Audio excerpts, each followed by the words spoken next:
Matilda, the wife of William the Conqueror, was renowned not only for her striking beauty, but also for her remarkable education. She was widely admired for her intelligence, generosity, and deep piety, possessing all the virtues required of a queen consort and more. Celebrated for her exquisite needlework, Matilda mastered one of the most esteemed accomplishments expected of a noblewoman. In those days, a lady who could spin, weave, and embroider with skill was considered a true treasure. Matilda's artistry was shared with 3 of her cousins, who were such gifted needlewomen that they attracted suitors from among the greatest princes in Europe. Though much of her work has not survived, legend holds that Matilda was the creator of the famed Bayeux Tapestry, a monumental work of embroidery that chronicles the Norman conquest of England. While there is no definitive proof of her hand in its creation, such a masterpiece would have been a fitting tribute to her husband's triumph and a crowning achievement in the art of needlework. As the Queen of England and Duchess of Normandy, Matilda was one of the most powerful women in Europe. She bore 9 children who lived to adulthood, among them 2 future kings, William II and Henry I. Her marriage to William was said to be one of deep affection and enduring loyalty. The Conqueror, it is told, was wholly devoted to her throughout their life together. This is her story. Matilda was born in the year 1031 into the noble house of Flanders, a powerful medieval dynasty of Frankish origin. Her lineage traced back to the formidable Baldwin Ironarm, a renowned warrior who valiantly defended his lands against Viking invasions. Baldwin secured his place in history not only through his martial prowess, but also through his marriage to Judith of Flanders, a Carolingian princess who was a direct descendant of Charlemagne himself. Matilda's father, Baldwin V, the Count of Flanders, was a commanding figure in European politics, maintaining strong ties with the Anglo-Saxon nobility and the royal house of England. Her mother, Adela of France, was the daughter of King Robert II of France, adding royal blood to Matilda's already illustrious heritage. With such an impeccable lineage, combined with her celebrated beauty, Matilda was one of the most sought-after noblewomen in all of Europe. Her ancestry and grace marked her as a woman destined for greatness. Before he became William the Conqueror, he was known as William the Bastard, the Duke of Normandy, and the illegitimate son of Robert I. Though William had proven himself as a formidable commander and skilled warrior, he could not shake off the stain of bastardy. Determined to elevate his status, he set his sights on a bride whose noble lineage could silence any question of his legitimacy, the graceful and high-born Matilda of Flanders. Matilda's father, Count Baldwin V of Flanders, was eager to accept such a powerful match for his daughter. However, Matilda herself was less enthusiastic. Upon hearing of the proposal, she firmly refused to marry what she called a base-born duke. Some have speculated that her rejection was not solely based on William's birth, but rather on her heart's secret attachment to another. According to legend, Matilda had fallen in love with a handsome Anglo-Saxon nobleman named Brictric, who had visited Flanders as an ambassador from King Edward the Confessor. So fair-haired and striking was he that he earned the nickname Snow. Matilda, it is said, loved him from afar, but Brictric never suspected her feelings and made no attempt to court her. His indifference wounded her deeply, yet he remained in her thoughts. Despite her rejection, William did not give up. He continued to pursue Matilda for several years. Then, according to an oft-repeated legend, His patience wore thin.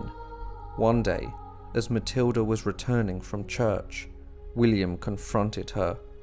Whether spurred by her continued dismissiveness or simply overcome by frustration, he reportedly seized her, threw her to the ground, and struck her. Surprisingly, this bold and by modern standards appalling act marked a turning point. Whether out of fear, passion, or a sudden change of heart, Matilda agreed to marry him. Perhaps she saw in William not only strength, but a fierce devotion unlike any other. Whatever her reasons, she accepted his hand, and their union would become one of the most powerful in medieval Europe. Though it is said that Matilda did not love William at the time of their marriage, she grew into a deeply devoted wife. In turn, William placed complete trust in her, so much so that he entrusted her with the governance of Normandy during his journey to England. When King Edward the Confessor died, Harold Godwinson succeeded him. William felt he had been unjustly denied his rightful claim to the English throne. He believed Harold had betrayed an oath of fealty sworn to him, and that Edward himself had intended William to succeed him.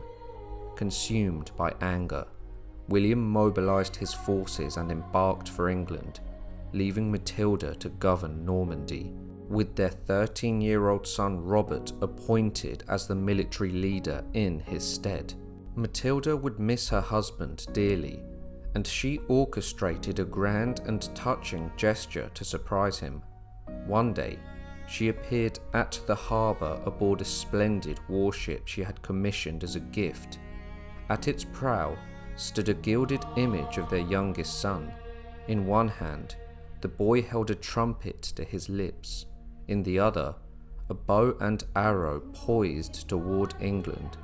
The sight inspired cheers and joy across the docks, and deeply moved William upon its arrival. Soon after, the dramatic Battle of Hastings ensued. It was one of the most ferocious and decisive clashes of the age, fought by two determined sides. When the smoke of battle cleared, Harold and his brothers lay dead upon the field, and William emerged victorious. On the Monday following the battle, he rode in triumph into London, accompanied by the assembled nobles of England and Normandy. At Westminster Abbey, he was crowned the King of England. Meanwhile, Matilda had governed with such wisdom and composure that, contrary to the violence of the age, no neighbour dare exploit William's absence. She remained beloved and deeply respected. Matilda's coronation was celebrated with magnificence and solemn ceremony. To heighten the grandeur of the occasion, William himself was crowned a second time, though this time the proceedings unfolded peacefully, unmarred by the unrest that had shadowed his first crowning. All present were captivated by the new queen's graceful bearing and regal beauty. Her dignified presence inspired admiration, though some among the Saxons voiced objections to her being queen. Many wives of the English kings had been referred to simply as the lady or his companion, but William was determined that his beloved wife should be honoured with the full dignity of the title, befitting her stature and lineage. She was a direct descendant of Charlemagne, the legendary emperor of the Franks, and also traced her ancestry to Alfred the Great, one of the most revered and enlightened kings in Anglo-Saxon history. Through Alfred's daughter, Elthryth, who wed Count Baldwin II of Flanders, Matilda was Alfred's great-great-great-great-granddaughter. Therefore, through Matilda's sacred bloodline, she united the royal houses of Wessex and the Carolingian dynasty. She did not merely elevate the dignity of the Norman court, she also provided a powerful legitimacy to her children's future rule, anchoring it not only in conquest, but in the noble heritage of England itself.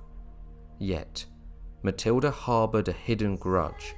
12 years earlier, she had once been spurred by an English nobleman named Brittrick. Though the matter was innocent enough at the time, she never forgave the slight.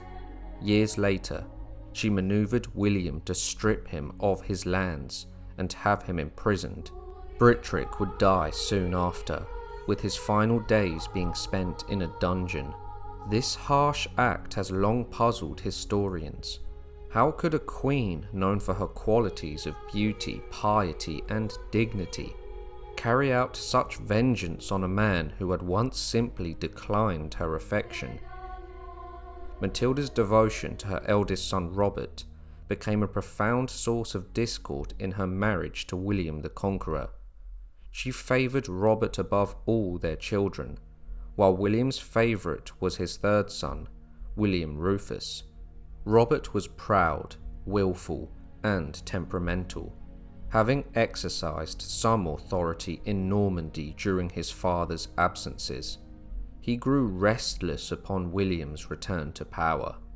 One day, while Robert was strolling with companions near the castle, his younger brothers indulged in a boyish prank, dumping foul water from a window onto his head. Far from amused, Robert drew his sword, furious, and charged upstairs, threatening them with death. Only his father's sudden entrance, sword drawn, halted the brawl. That evening, proud and resentful, Robert departed with his nobles, refusing to heed his father's authority. A devastating blow soon followed, the death of Richard, his brother. Robert later appealed to William, demanding the title of the Duke of Normandy, insisting it was his birthright. William, infuriated, replied sharply, "I do not remove my robe until my time comes." Offended, Robert retorted that he had not come for sermons and stormed out. He fled to his uncle in Flanders, where his extravagant lifestyle forced Matilda to secretly fund him. She sold her own jewels and clothing to satisfy his demands, acts William eventually discovered. He accused her bitterly, declaring, "The wife who deceives her husband destroys her own house." Matilda's heartfelt defense softened him, and he forgave her, though the agent who had arranged Robert's financial support was judged harshly, and narrowly escaped blinding by escaping into a monastic life. Robert's ambition would not rest. He launched an attack on Normandy, and father and son would soon face off against each other in battle. William was unhorsed and wounded, though Robert likely did not recognize him under his armour. The king's battle cry betrayed him. Robert carried his father to safety and begged for forgiveness. During one of William's ventures to Normandy, Queen Matilda learned of a German hermit famed for his prophetic gifts. Seeking guidance about the mounting feud between her husband and eldest son, Matilda sent for him.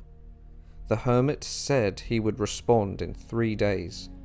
Then he delivered a haunting vision. He described a lush meadow, carpeted with grass and flowers, where a noble and powerful horse grazed, keeping a host of lesser animals at bay. But suddenly, the noble steed collapsed and died. In its place stood a weak and clumsy steering. With no force to defend the meadow, the herd poured in, trampling the once vibrant ground. The hermit insisted this was a dire omen. The noble horse represented William the Conqueror, whose strength protected Normandy. The steer stood for Robert, destined to follow his father. With William gone, neighbouring lords would swarm in, trampling and plundering Normandy's peace and prosperity, lost under the misrule of a feeble successor. If Matilda did not strive to restore harmony between father and son, her beloved duchy would descend into ruin. The stress of the war between her eldest son Robert and husband William made her health collapse. She passed away shortly afterward, marking the close of her 17-year queenship. Matilda's funeral was a grand affair. William mourned deeply, abandoning his beloved pastimes and turning into a brooding, grieving widower. He survived her only by 4 years. I would like to give a huge thank you to all of my members. Your contribution is valuable to the continuation of the channel, and I appreciate you all immensely. A special thank you to John Seitz. I hope you all enjoyed the video. If you did, be sure to like, subscribe and share, and I'll see you all next week for another History Profile.